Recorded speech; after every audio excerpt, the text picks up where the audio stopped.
In the early 13th century, a message would arrive at the gates of a city somewhere along the Silk Road. It was not wrapped in diplomatic pleasantries. It did not open with flattery or negotiate terms over weeks of careful correspondence. It was blunt, absolute, and delivered with the weight of an entire civilization's destruction behind it. Surrender everything, your gold, your soldiers, your loyalty, or cease to exist. The messengers who carried these ultimatums were themselves part of the theatre. They arrived on the fastest horses in the known world, products of the Mongol relay system known as the Yam, a network of postal stations that stretched across thousands of miles and allowed messages to travel at a speed no other civilization could match, up to 200 miles in a single day. The envoys spoke calmly, even politely. They did not threaten. They simply described, in plain and factual language, what had happened to the last city that had said no. Sometimes they brought visual aids: a sack of ears, a severed head, a letter written by a survivor who had been deliberately spared and released for exactly this purpose, to serve as a walking, trembling piece of propaganda. This was not the bluster of a petty warlord. This was the promise of Genghis Khan, and by the time most cities received that message, they had already heard what happened to those who refused. That was precisely the point. Genghis Khan, born Temujin, around 1162, on the frigid steppes of Mongolia, near the sacred mountain of Burkhan Khaldun, did not rise to command the largest contiguous land empire in human history through brute strength alone. His early life was defined not by power, but by its total absence. His father, Yesugei, a minor chieftain of the Borjigin clan, was poisoned by Tatars when Temujin was only 9 years old. His family was promptly abandoned by their own tribe, left to survive on the harsh Mongolian steppe with almost nothing, eating roots, field mice, and marmots to stave off starvation. He was kidnapped and enslaved as a teenager by a rival clan. He killed his own half-brother, Beta, in a dispute over a stolen fish. Every lesson of his youth taught him the same brutal truth: the world does not protect the weak, and mercy is a currency that earns no return. By the time he unified the fractious Mongol tribes and was proclaimed Genghis Khan, universal ruler, at a great assembly called a Kurultai on the banks of the Onon River in 1206, he had spent decades learning exactly how fear operated in the human mind. He was not simply a barbarian swinging a sword from horseback, though his enemies desperately wished the explanation were that simple. What made him singular, what made him terrifying in a way that still echoes across 8 centuries, was his understanding that fear, properly cultivated, was more powerful than any army. Terror was not a byproduct of his conquests. It was the strategy itself. Every atrocity served a cold, mathematical purpose. If the next city down the road heard what happened here, they would open their gates without a fight. And they usually did. Historians estimate that dozens of cities surrendered to the Mongols without a single arrow being fired, purely because the reputation of what awaited resistance had already done the work. The great trading city of Bukhara, one of the jewels of the Islamic world with a population of over 300,000, essentially capitulated in 1220, after only a brief resistance by its Turkish garrison. The civilian population, having heard what had already befallen Otrar, chose survival. When Genghis Khan rode into Bukhara's Grand Friday Mosque on horseback, he reportedly stood before the terrified population and declared, "I am the punishment of God. If you had not committed great sins, God would not have sent a punishment like me upon you." Whether or not he actually spoke those exact words, they come to us filtered through the Persian historian Atamalik Juvaini. Writing decades later, the quote captures something essential about how the Mongols framed their own violence. It was not presented as cruelty. It was presented as inevitability. In Genghis Khan's calculus, one city burned to the ground could save the effort of besieging 10 others. Brutality, in his framework, was efficiency. As he reportedly told his generals, "The greatest happiness is to vanquish your enemies, to chase them before you, to rob them of their wealth, to see those dear to them bathed in tears, to ride their horses, and to clasp to your bosom their wives and daughters." But the fear didn't begin with the army's arrival. It began weeks, sometimes months, before a single Mongol rider appeared on the horizon. Genghis Khan maintained a vast and sophisticated network of spies, merchants, and infiltrators who slipped into enemy territories long before the invasion. The Mongol intelligence apparatus was remarkably advanced for its era, arguably more systematic than anything in Europe until the modern period. Mongol agents traveled disguised as traders along the Silk Road, mapping fortifications, counting garrison numbers, identifying political rivalries that could be exploited, and assessing which cities were likely to resist and which were ripe for internal collapse. Before the invasion of the Khwarazmian Empire in 1219, Genghis Khan dispatched a series of trade caravans and diplomatic missions that doubled as intelligence-gathering operations, building a detailed picture of Sultan Muhammad II's military strength, the loyalty of his governors, and the internal fractures within his sprawling but fragile empire. But these agents had a second, equally important task: psychological demolition. They spread wildly exaggerated stories of Mongol cruelty through bazaars, taverns, caravanserais, and caravan routes. They whispered that the Mongols were not men at all, but demons from the edge of the world, creatures from Gog and Magog, the apocalyptic forces described in both the Quran and the Bible, who drank human blood and whose horses fed on flesh.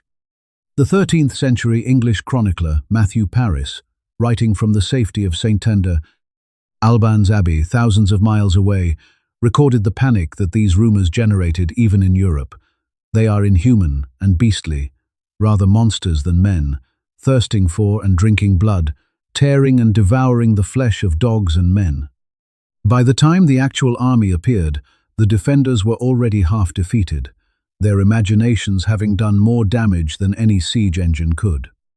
The Persian historian Juvaini captured this phenomenon with devastating concision when he wrote of the Mongol invasions. They came, they sapped, they burnt, they slew, they plundered, and they departed. The brevity of the sentence mirrors the speed with which civilizations simply folded. And when those defenders climbed their walls at night to survey the approaching enemy, what they saw confirmed their worst fears. Genghis Khan routinely ordered each of his soldiers to light 3, 4, or even 5 separate campfires after dark. Straw dummies were sometimes placed on spare horses and positioned at the edges of the camp to create the silhouette of an even larger force. A force of 10,000 suddenly looked like 50,000, their fires stretching endlessly across the steppe like a burning sea. This was not a trick used once in desperation. It was standard Mongol operational doctrine, repeated across campaigns from northern China to the plains of Hungary. The Mongols also exploited the dust of the steppe itself, tying branches to the tails of their horses so that a small detachment riding across dry terrain kicked up clouds of dust visible for miles, mimicking the approach of an entire army. Scouts returned to their commanders with reports of a force so vast it defied reason, and garrison after garrison crumbled from the inside before the first dawn. The psychological effect compounded over time. Each city that fell added to the legend, and each legend made the next city more likely to surrender. Is less than #0. 4 is greater than. It was a self-reinforcing cycle of terror, growing more efficient with every conquest. Even on the battlefield itself, the Mongols weaponized deception. One of their most devastatingly effective tactics was the feigned retreat, a maneuver so simple in concept and so difficult in execution that it required extraordinary discipline, the kind of discipline that only the Mongol army, with its iron hierarchy and absolute obedience, could reliably produce. The technique had deep roots in nomadic steppe warfare. The Xiongnu had used versions of it against the Chinese Han dynasty over 1,000 years earlier, but the Mongols perfected it into a devastating art form. A Mongol cavalry unit would engage the enemy, fight briefly, then appear to panic and flee in disarray, sometimes for days at a time, drawing the enemy further and further from their fortified positions. For armies trained in the European, Persian, or Islamic tradition, where a fleeing enemy meant victory and the prospect of plunder, the temptation was irresistible. At the Battle of the Kalka River in 1223, The Mongol generals Jebe and Subutai employed this tactic against a massive combined force of Rus's princes and their Cuman allies. The Mongol vanguard skirmished with the advancing Slavic army and then withdrew, retreating eastward for 9 consecutive days. The Rus princes, convinced they were chasing a broken enemy, stretched their supply lines thin and allowed their coalition to fragment as faster units raced ahead of slower ones. On the banks of the Kalka, the Mongols stopped running. The pursuing army, exhausted, disordered, and strung out across miles of open steppe, was systematically encircled and annihilated. The Mongols had killed an estimated 40,000 men while suffering minimal casualties themselves. What began as a triumphant chase ended as a slaughter in an inescapable ring of arrows and sabres. The same tactic decided the Battle of Mohi in Hungary in 1241, where Subutai lured King Bela IV's army into a trap that shattered the Hungarian military and left the kingdom virtually defenseless. Armies that had held strong defensive positions minutes earlier were annihilated in the open, victims of their own eagerness and an enemy that understood human psychology better than any force on earth. The methods grew darker and more systematic as Genghis Khan consolidated power on the steppe itself, years before he ever turned his attention to the great civilizations beyond. Early in his rise, around 1202, he turned his forces against the Tatars, the tribal confederation he held responsible for poisoning his father Yesugei when Temujin was still a boy. The hatred was not merely personal, it was foundational. The murder of his father had set in motion the abandonment, poverty, and enslavement that defined Temujin's entire youth, and the Tatars represented everything he had vowed to destroy and overcome.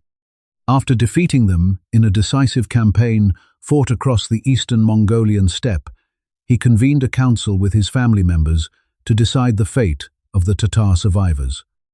According to the secret history of the Mongols, the oldest and most intimate chronicle of Genghis Khan's life, composed sometime after his death in 1227. It was during this council that he devised a method of selective eradication that would become one of the most chilling episodes in steppe history. Every surviving Tatar male was marched past a Mongol supply wagon, the heavy, felt-covered carts that the nomads used to carry their possessions across the grasslands. The linchpin, the wooden peg that held the wheel to the axle, stood roughly 3 feet off the ground, approximately the height of a young child. Any male who stood taller than the linchpin was pulled aside and beheaded. The secret history records this decision matter-of-factly, without moral commentary, as simply what was done. The logic was as ruthless as it was thorough. Any boy old enough to remember his father, old enough to one day pick up a bow and seek revenge, and revenge was the defining obligation of steppe culture, was eliminated. Only the smallest children, toddlers and infants, too young to retain any memory of their tribe or their dead fathers, were spared. These survivors were absorbed into Mongol families, adopted, and raised as loyal subjects of the very man who had destroyed their people. The Tatar women and girls met a different but equally calculated fate.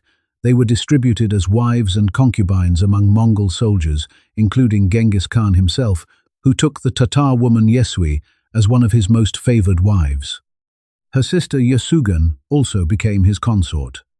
In a single methodical afternoon, Genghis Khan erased a tribe's capacity for vengeance while simultaneously replenishing his own ranks and binding the survivors to his bloodline. It was a prototype for every conquest that followed: total destruction of the enemy's identity, total absorption of their useful remnants. The Tatars, once one of the most powerful confederations on the Mongolian steppe, ceased to exist as a distinct people. Ironically, centuries later, the name Tatar would become one of the most common European terms for the Mongols themselves, the very people who had annihilated the original Tatars. As the Mongol Empire expanded beyond the steppe and began besieging the great walled cities of Central Asia, China, and Persia, Genghis Khan developed what historians call the Kashar system, a practice that turned conquered civilians into expendable instruments of war. The word itself likely derives from a Persian term for forced labor. and the system was applied with chilling consistency across decades of Mongol campaigning.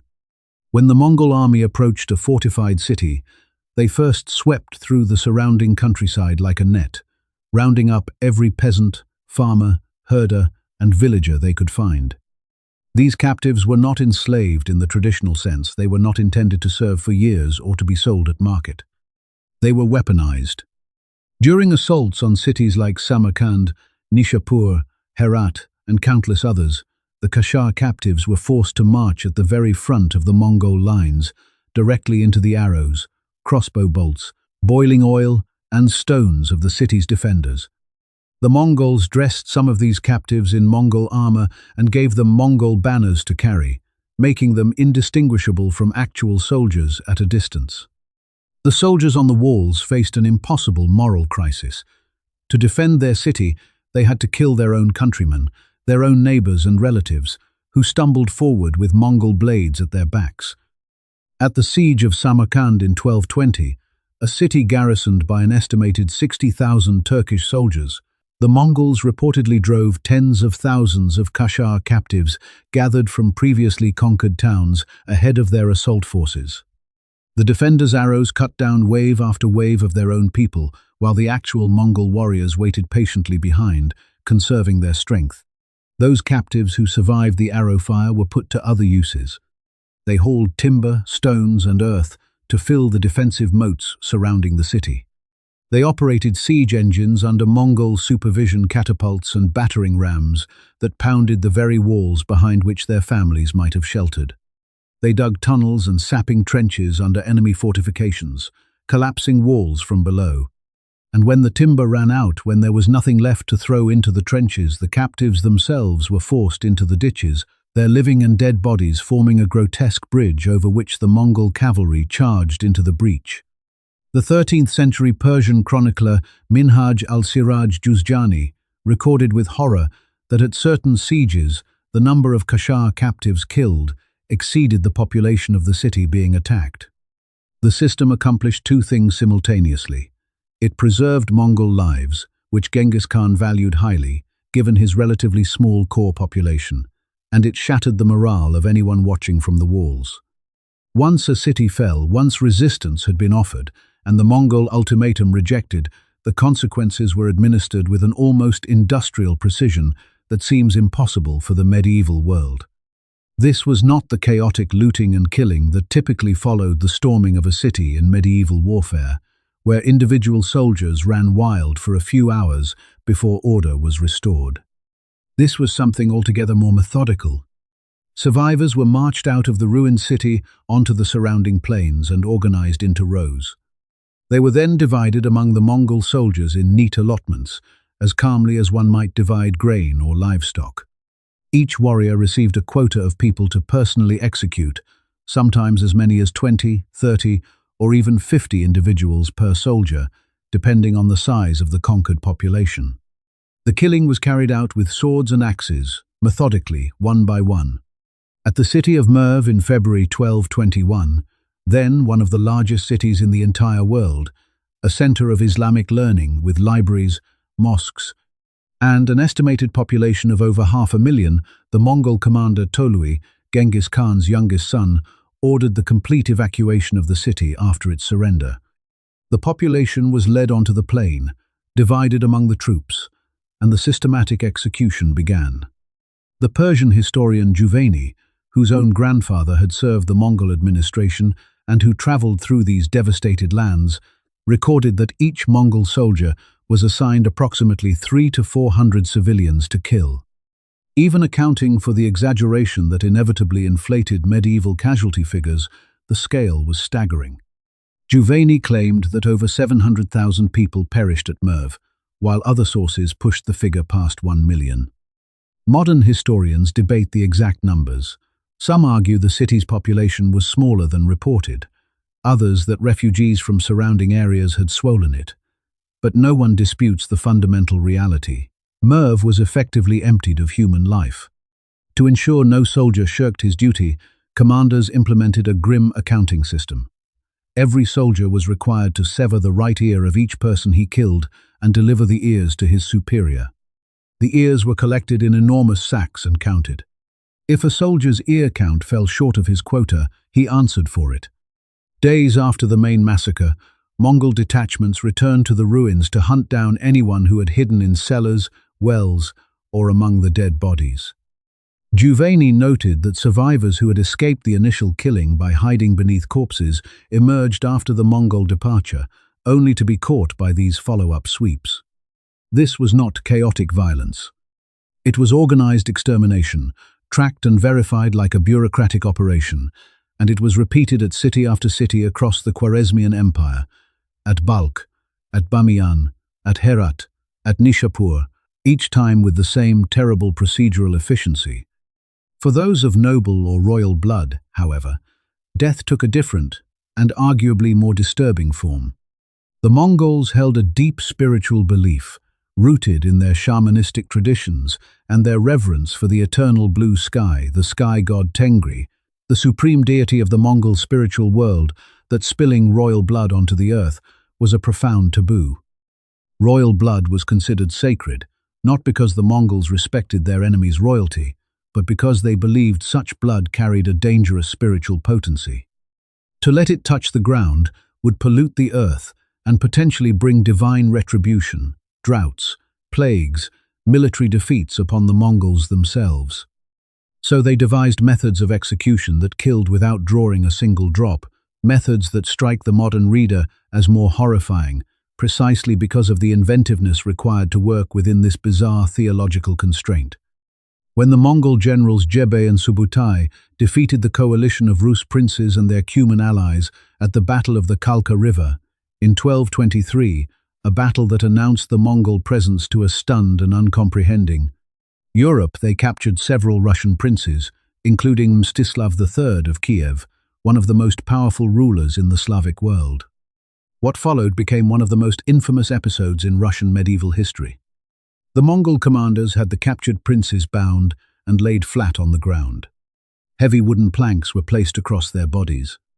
And then, according to the Novgorod Chronicle and other Russian sources, Jebe and Subutai and their officers sat down upon the planks and held a grand victory feast, a celebratory banquet, complete with food, drink, and toasts to Tengri, while the princes beneath them were slowly crushed to death under the growing weight. The feast reportedly lasted for hours. The princes died in agony, suffocating and being compressed as the Mongol generals laughed and drank above them, and not a single drop of royal blood touched the earth. The theological requirement had been satisfied. In other instances, captured kings, khans, and rival leaders were rolled tightly inside heavy carpets or felt rugs, the same rugs that lined every Mongol ger, and that carried deep cultural significance as symbols of home and hospitality, and Mongol horsemen rode their carpets. War horses back and forth over the bundle until the person inside was pulverized. The Hungarian knight and later Dominican friar Rogerius, who survived the Mongol invasion of Hungary in 1241 and wrote a harrowing eyewitness account called Carmen Miserabile, described similar practices he witnessed or heard about from other survivors.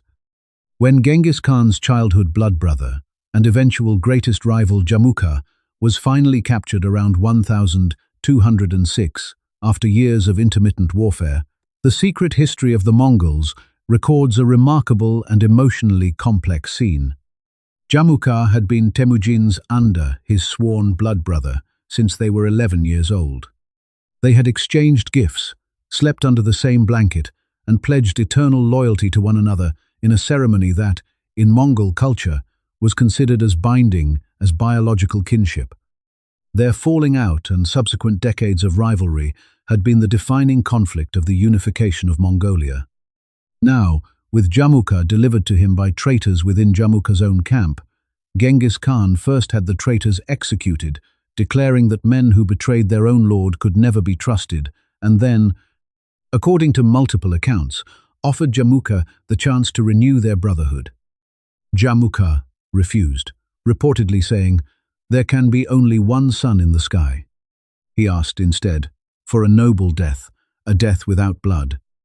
Some accounts record that Genghis honored this request by having Jamuka's spine broken by bending his body backward until it snapped, a method that kept his blood within his body and granted him, by Mongol standards, an honorable end. Other versions suggest he was simply smothered or suffocated inside a felt covering.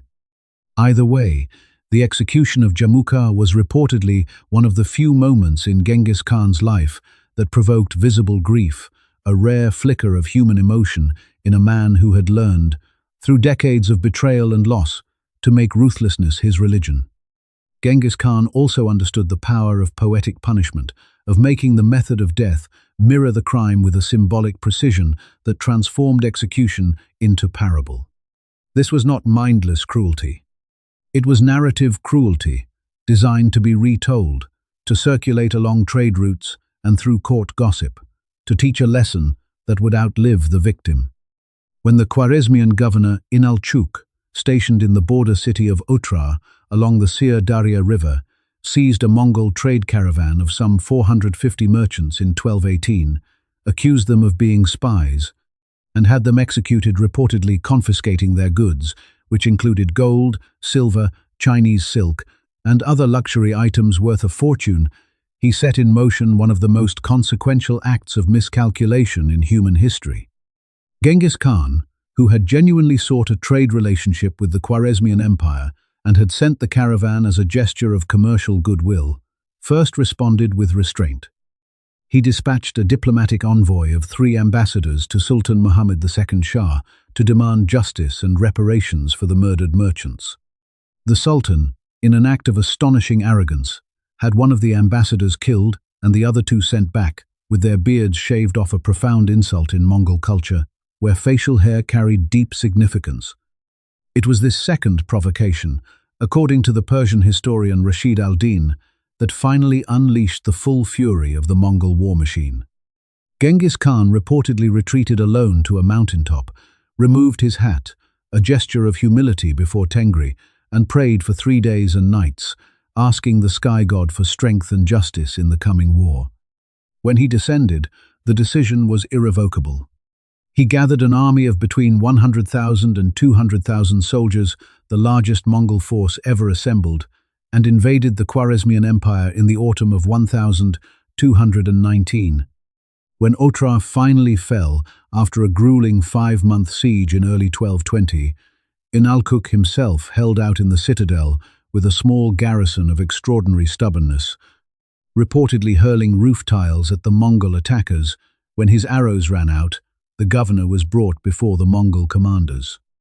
According to Juvaini, Rashid al-Din, and other Persian historians, molten silver was poured into Inalchuk's eyes and ears, a death crafted with terrible poetic symmetry to punish the greed that had blinded him to diplomacy and deafened him to reason. His eyes, which had seen the merchants' goods and coveted them, were sealed shut with liquid metal.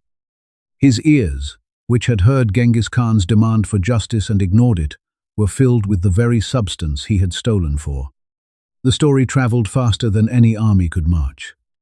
Sultan Muhammad II Shah himself met a different but equally instructive end. Rather than face the Mongols in a decisive battle, he had an army of perhaps 400,000, far larger than the Mongol force. Muhammad panicked and fled, abandoning his cities and his people one by one. Genghis Khan dispatched his 2 finest generals, Jebe and Subutai, with a force of only 20,000 cavalry, on what became one of the most extraordinary military pursuits in history. A relentless chase that covered thousands of miles across Persia, through the mountains of Azerbaijan, around the Caspian Sea, and into the Caucasus. Muhammad fled from city to city, never stopping, never rallying his forces, watching from each new refuge as the one he had just left was destroyed behind him. He eventually sought shelter on a small island in the Caspian Sea, where, in December 1220, the man who had ruled one of the largest empires in the Islamic world died of pleurisy alone, impoverished, wrapped in rags, reportedly so destitute that his attendants had to tear strips from their own clothing to serve as his burial shroud. He had been reduced from emperor to refugee in a matter of months. Genghis Khan had not needed to kill him. The pursuit itself, the knowledge that the Mongol riders would never stop, would never rest, would follow him literally to the ends of the earth, had been enough to destroy him completely. The story of the Kango, too, illuminated the personal dimension of Genghis Khan's relationship with suffering. This instrument of torment, a heavy, wide wooden board or frame, locked around a prisoner's neck like an enormous collar, was a common punishment on the steppe. The device was so wide that the wearer's hands could not reach their own mouth. They could not feed themselves, could not drink without assistance, could not swat away the flies that gathered on their face. The victim either depended on the mercy of others to be fed, or slowly starved to death, fully conscious, their body weakening over days and weeks, while the weight of the collar rubbed their neck and shoulders raw. Genghis Khan himself had been subjected to this torture as a teenager when he was captured by the rival Taichi-ud clan. The secret history describes how young Temujin, locked in a kango, managed to escape during a feast when his captors were drunk, knocking out one guard with the heavy wooden board itself, then fleeing into a river and hiding underwater with only his face above the surface. A Taichi-ud man named Sorkhan Shira, who had taken pity on the boy, helped hide him and eventually set him free. Temujin never forgot either the suffering or the kindness. Years later, when he conquered the Taichi-ud, he sought out Sorkhan Shira and rewarded him lavishly while punishing those who had imprisoned him. The experience clearly left an indelible mark on his understanding of suffering as a tool of control and on his conviction that no amount of restraint or captivity could hold a person whose will was strong enough to endure it. His rival Jamuka, before their final conflict, had used an even more visceral method to discourage defection to Temujin's growing coalition. After defeating a group of chieftains loyal to Temujin in a skirmish, Jamuka boiled 70 of them alive in 70 enormous iron cauldrons, a spectacle staged in full view of the steppe as a warning.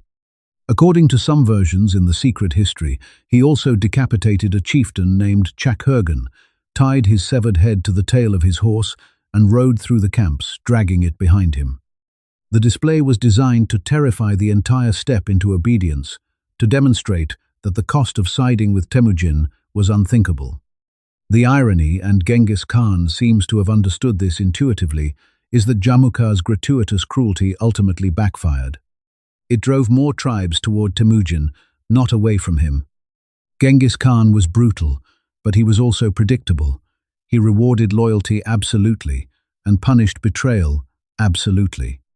Jamuka, by contrast, was both cruel and capricious, and the steppe tribes, forced to choose between two terrifying options, gravitated toward the leader who at least offered consistent rules.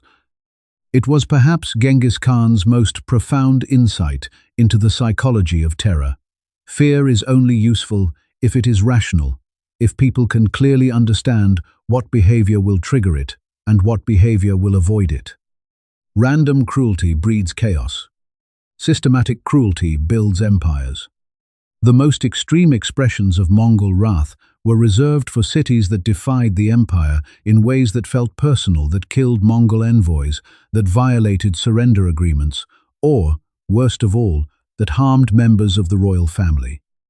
Nishapur, a great Persian city, and one of the jewels of the Islamic world, home to the poet Omar Khayyam, once one of the largest cities on earth, a center of learning and culture that housed scholars, libraries, and some of the finest architecture in the Eastern world, became the site of one of history's most thorough acts of urban destruction in April 1221. During the Mongol siege, a stray arrow or a crossbow bolt, depending on the source, struck and killed Tokucha, a Mongol general who was married to one of Genghis Khan's daughters. The loss was not merely military but familial, and in Mongol culture, where the bonds of kinship carried absolute weight, it demanded absolute recompense. When the city fell after a desperate resistance, Tokucha's widow, Genghis Khan's daughter, reportedly demanded that vengeance be total, and Genghis granted her authority over the city's fate. What followed was methodical annihilation. The entire population was driven out of the city and systematically slaughtered. But the Mongols did not simply kill and move on. The heads of the dead were severed and stacked into enormous pyramids. On the plain outside the walls, 3 separate pyramids, meticulously sorted, one for men, one for women, one for children.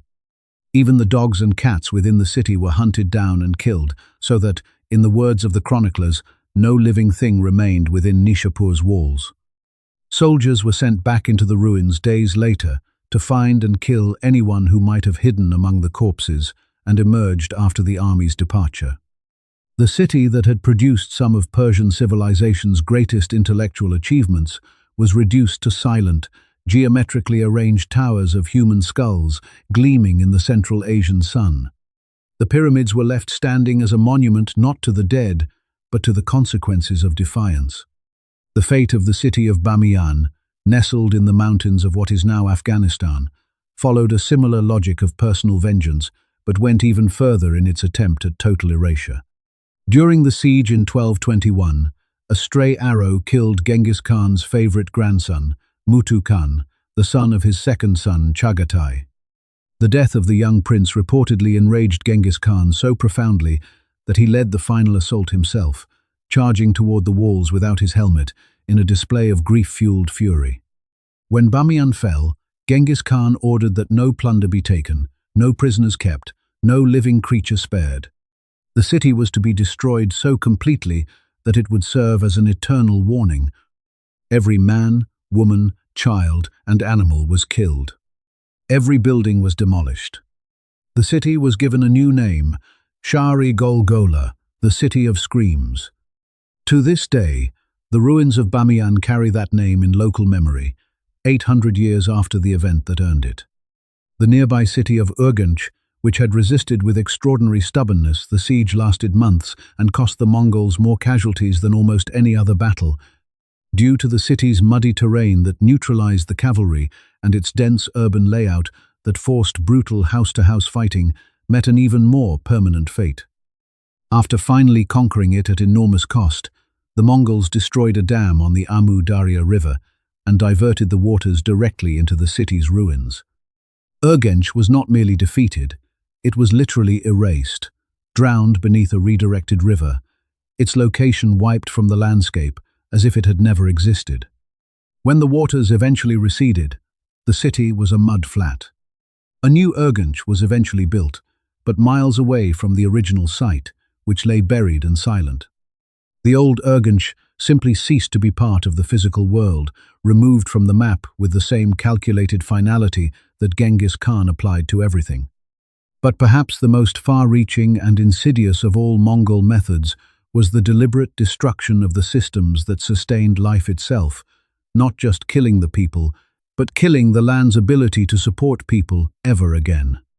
Across Persia, Central Asia, and Mesopotamia, civilizations had spent centuries, sometimes millennia, constructing khanats, ingenious underground aqueduct systems consisting of gently sloping tunnels that carried water from mountain aquifers to arid farmland through gravity alone, requiring no pumps or external energy, making agriculture possible in otherwise barren regions.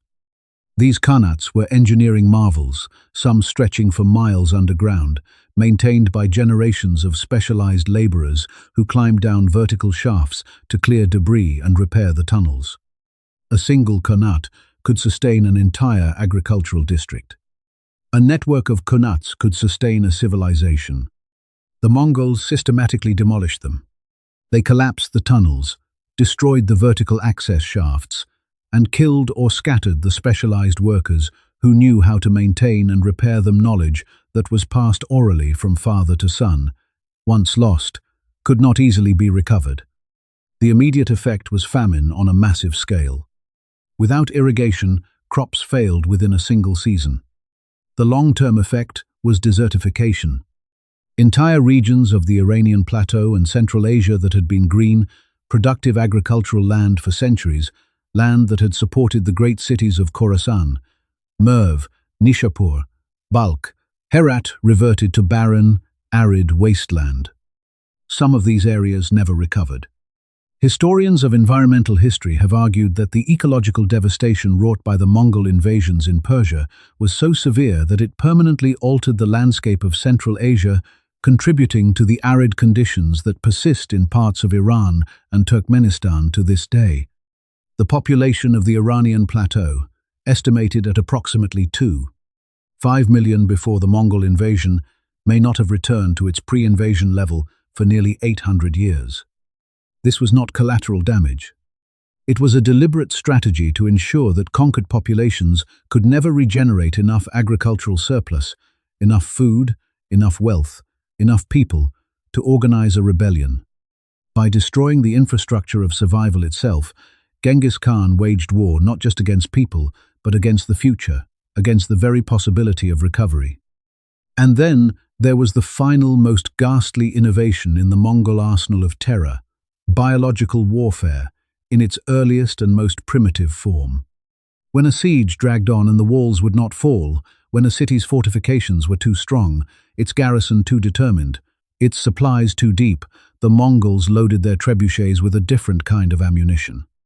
Instead of the usual stones, they launched the bloated, rotting corpses of plague victims, both human and animal, over the walls and into the densely packed streets of the besieged city. The intention was transparent: to spread disease among the defenders, to let pestilence accomplish what arrows and siege towers could not. The Mongols had observed, through decades of campaigning across the vast Eurasian steppe, that proximity to rotting corpses often preceded outbreaks of disease, and while they had no germ theory to explain the mechanism, they understood the correlation well enough to weaponize it. While Genghis Khan's own campaigns employed versions of this tactic, rotting animal carcasses were reportedly catapulted during several Central Asian sieges.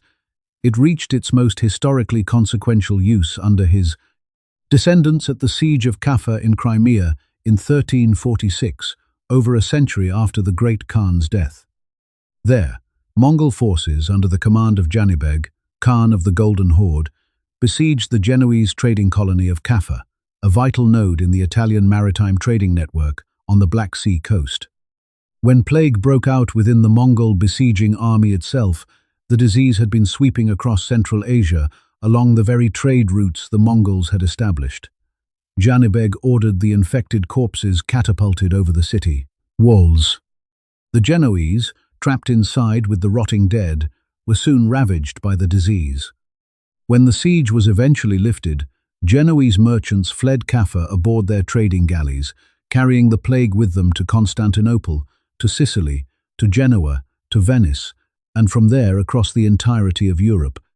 The Italian notary Gabriele de Mussi, writing around 1349, left one of the earliest and most vivid accounts of this transmission, describing how the dying Tatars, stunned and stupefied by the immensity of the disaster brought about by the disease, and realizing that they had no hope of escape, lost interest in the siege and decided to catapult the diseased corpses into the city of Kaffa.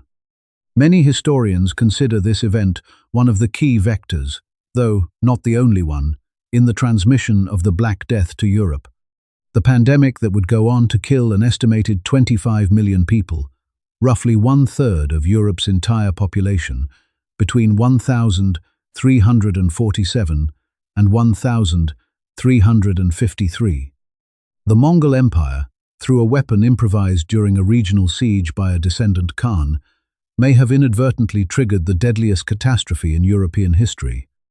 The plague reshaped European society in ways that are still felt today. It contributed to the end of feudal serfdom, sparked religious upheaval, accelerated the decline of the Byzantine Empire, and created the labor shortages that would eventually drive the economic transformations of the Renaissance. The Mongol trebuchet at Kaffa, loaded with its grotesque ammunition, may have been the single most consequential weapon ever fired in human history. So the next time you think of Genghis Khan, don't picture a mindless brute on horseback swinging a sword. Picture something far more unsettling, a man sitting quietly in his ger on the Mongolian steppe, studying reports from his spies, calculating exactly how many people needed to die at Nishapur so that Herat would surrender without a fight.